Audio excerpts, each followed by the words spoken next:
Well, good afternoon everyone, or good evening, or wherever you are at the moment. In this video I want to talk about strongholds. I've spoken about strongholds often already. You can browse through my channel, through my older videos. As you know, since 2016 I've been only making summaries, so for about 100-200 videos back you will only see summaries, so you won't see any long teachings. So just browse back. But in this summary now I want to speak and illustrate how strongholds are formed and how they are maintained over time. When you read in the book of Ephesians, what's the book of Ephesians? Anyway, in the New Testament, it speaks about pulling down strongholds.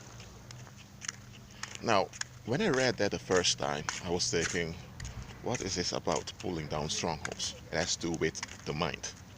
At the time, I didn't understand yet that the mind is very powerful, and it's the mind that demons are after. So, I'm now at 26, had my birthday several days back.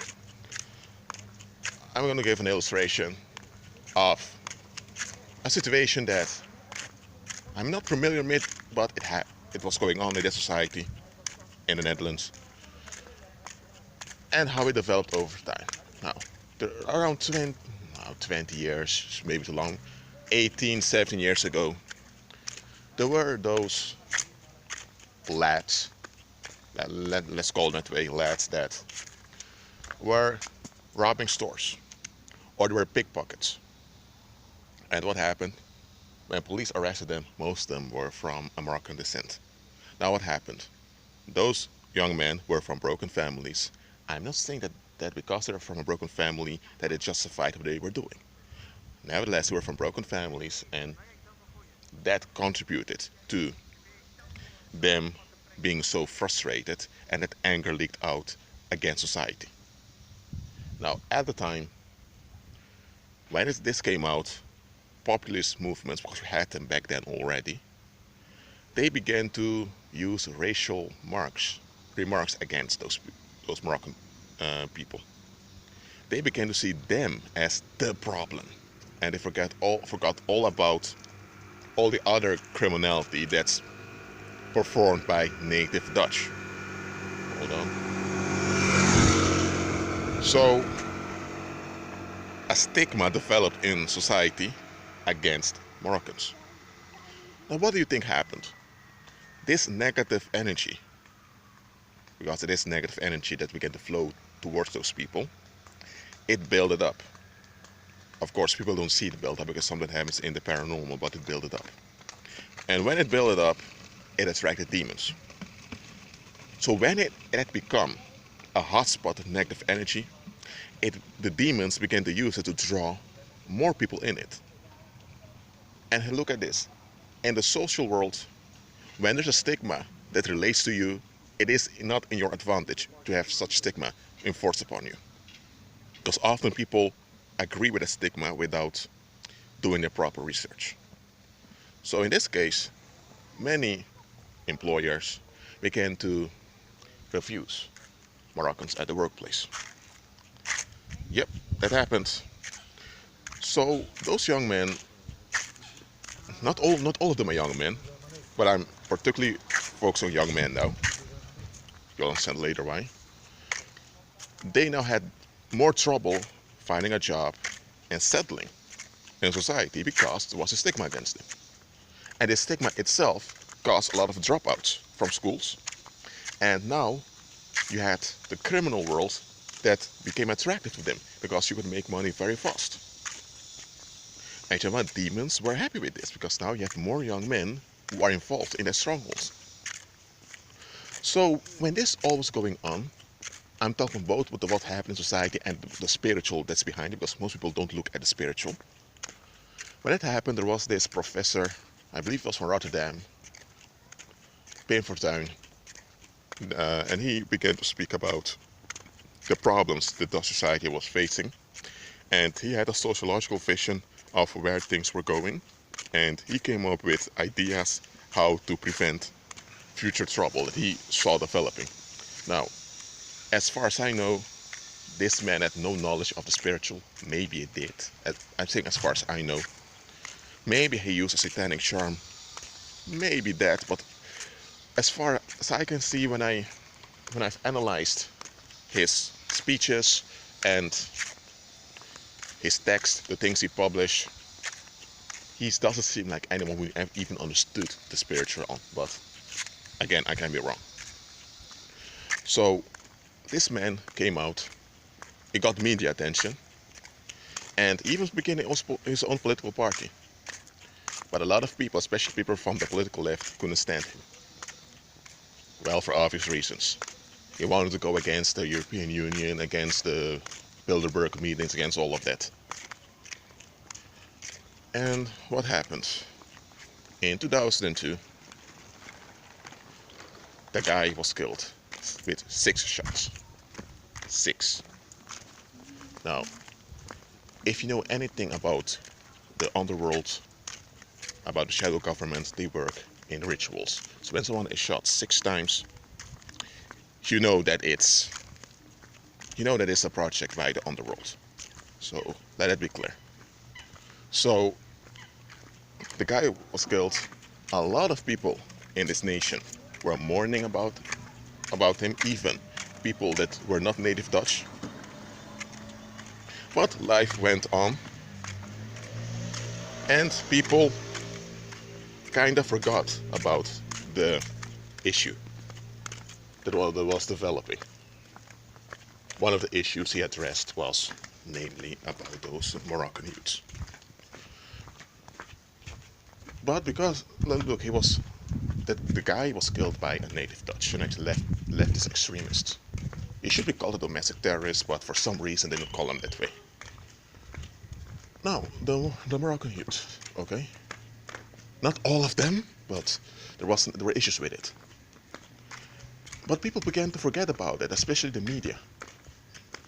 Because not only in Pain for Time, but more politicians came out and said, well, we have nothing against Moroccans, but we need to deal with the issues that are happening in their community because they live in the Netherlands, so we need to deal with it so it won't grow and become worse.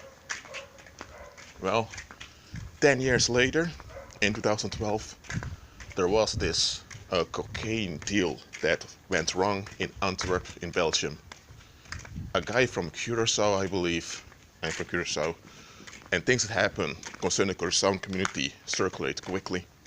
A guy from Curacao, I believe, robbed some Moroccans who were buying cocaine, and that led to a war between the Moroccan criminals in the Netherlands, and it ended up in, well, them shooting at each other in public, and in some cases other people were injured. People had nothing to do with it.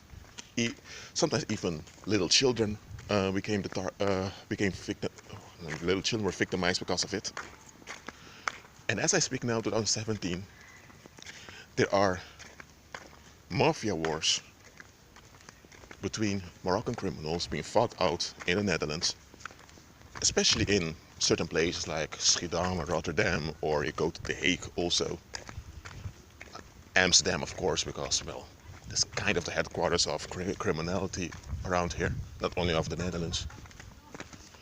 But when you look at it, who are those men that are involved in these mafia wars?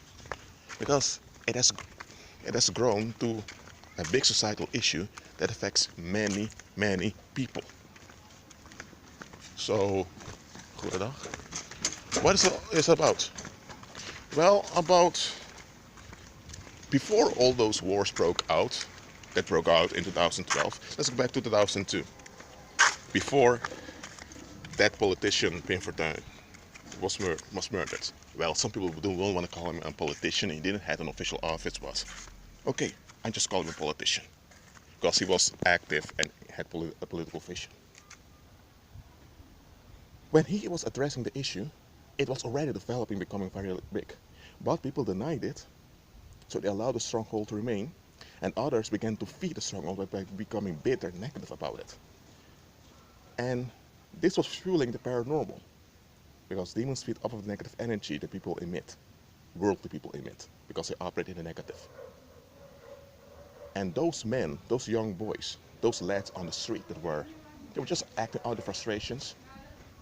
They remained in a negative, and the negative began to build up in them, and the demons were becoming powerful due to the negative meditation of society. If you have hundreds of thousands of people meditating negatively about something, well, that generates power, and that power now is leaking out to those young men, because some of those young men, they knew about the paranormal, so they went to the paranormal for help. And you know what? They were already drawn into a paranormal stronghold without being aware of it. So when they began to ask for paranormal help, the demons were happy. They received paranormal charms. And that's how they grew and became those mafia, those mobsters. Now they're not young lads anymore of 13, 14 years old throwing rocks or screaming on the streets against the police. Now there are mobsters with who even have bribed. They even bribed military personnel. They've bribed police officers. They have their own big network. They have large houses. They have a lot of guns, especially that. And some of them may even have links to terrorist organizations. Now, why did I give this long example? Because it's a good example to explain how a stronghold operates. When a stronghold is forming, because it's a negative energy that comes together, that negative energy begins to become heavy, demons are attracted to it and begins to grow. It's really that hotspot of negative energy that causes a haunting. That's how buildings become haunted. That's how neighborhoods become haunted. If in the spiritual level that stronghold is not broken down by prayer, by righteous prayer, because in the world they can only relieve it, they don't really cannot dissolve it if believers do not walk by faith, not only for themselves, but also towards the community around them, and break down the strongholds. They will grow and grow, and you will have, as I will call them, paranormal kingdoms that will develop, where demons will compete with one another about who gets the biggest hotspot of negative energy. And these conflicts are, are working out through individual people in the form of crime and in the form of other forms of negativity. So today, if you would face a neighborhood where you have a lot of crime, people first of all look at the physical manifestation, think, well, we need to put more cameras here, we need more police on the streets, and we need to have more jails to lock people up. That's what people are going to think. Others going to think, well, we need to have more counselors, we need to educate children better, we need to deal with the parents. Okay, that's more on a sociological, anthropological level, but it's still on the outworking. Seldom will people address the spiritual reality behind it. And you know what, believers? I'm telling you, I'm not saying that you are able to pull down. I'm saying you have the ability to attack strongholds by operating in faith, by operating in supernatural. But understand this: if you pull a stronghold down and the population remains in the negative, soon another stronghold is formed. So then you will be your whole life chasing strongholds. That's not the purpose of walking by faith also. However, we need to deal with strongholds when we encounter them, because that's how long-term solutions come to pass. Too often people focus on the outworking, and when you focus on outworking, you can get relief. And some even go to the paranormal to get a more direct and bigger relief. That happens. But the paranormal is involved. Let me say, if it's a stronghold, it's paranormal. So when you go to the paranormal normal for relief, you are supporting the same stronghold, even though you will have some relief. So to pull down strongholds is something all believers need to learn how to do. And how do you do it? First of all, you agree with Christ. You walk by faith. You operate in the supernatural. You develop in prayer, and you keep on going. Many of you, the things you are encountering, it works out to other people, but the source is not those other people. Those other people are involved. Don't get me wrong; they are responsible for their contribution, but it is a paranormal stronghold working out. That's why in Ephesians chapter 6 it said that we're not wrestling against flesh and blood. It didn't say that flesh and blood is not involved. The flesh and blood don't have their contribution to it. But our our wrestling is not against flesh and blood, but against the whole demonic hierarchy. And the thing is, strongholds are formed and maintained, and those demons become powerful through the negative meditation of other people.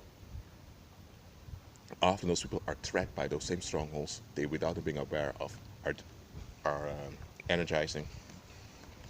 So that's why it's important to be renewed in your mind. When you're renewed in your mind, when you operate in the supernatural, that is the solution. Because the world can only get relief here and there. Because they're operating in darkness, operating in the negative. And it's the negative that fuels that empowers the paranormal. So that's why I learn to walk by faith. Strongholds. Okay. This is sky that you see above me here. You can see like this. A stronghold is like, you have this whole neighborhood over here. Maybe you have around 4,000 people living around here. I'm just making up a number. Let's say from those 4,000, you have maybe 200 that are born again. And from those 200, you may have only 15 that are truly delivered and walking by faith. So that means that from those 4,000, 3,985 people are not walking by faith. They're not operating in the supernatural. That means that they are operating in the negative.